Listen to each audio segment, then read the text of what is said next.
Southern Gaza was meant to be a place of safety, but more than 70 Palestinians died in Israeli overnight bombing in the Rafah area, according to the Hamas-controlled health ministry. More victims for overwhelmed hospitals to treat, more panic and fear for those from the north of Gaza who'd come south for sanctuary. Truth is, nowhere in Gaza is safe. And it was the same desperate story for Palestinians who chose to remain in the north of Gaza. Here, the aftermath of an Israeli airstrike at the Al Jabaliyah refugee camp, or what remains of it. The camp coming under daily bombardment. Apocalyptic scenes here, sadly now the norm.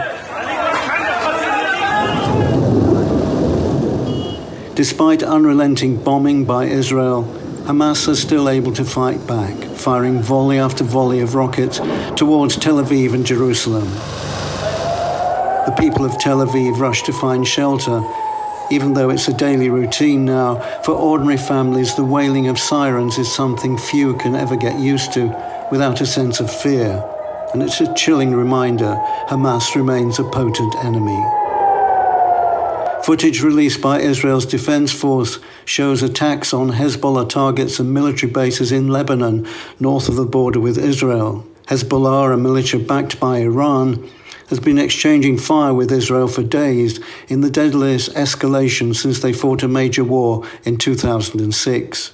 Iran has once again expressed fury over the backing the US is giving Israel. Supreme Leader Ayatollah Khamenei said, "If the bombardment of Gaza continues, no one can stop the resistance movements fighting back," a reference to Hezbollah. Into this region, which might explode at any time once a ground invasion gets underway, President Biden arrives on Wednesday.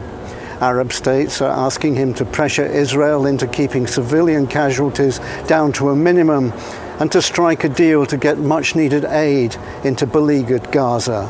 The President will hear from Israel how it will conduct its operations in a way that minimizes civilian casualties and enables humanitarian assistance to flow to civilians in Gaza in a way that does not benefit Hamas. To that end, today, and at our request, the United States and Israel have agreed to develop a plan that will enable humanitarian aid from donor nations and multilateral organizations to reach civilians in Gaza, and them alone, including the possibility of creating areas to help keep civilians out of harm's way. It is critical that aid begin flowing into Gaza as soon as possible. In a hopeful sign amid the bleakness, aid convoys have been moving up towards the Rafah crossing on the Egyptian side of the border. But the gates to Gaza remain closed for now. John Cookson, Arise News, Tel Aviv.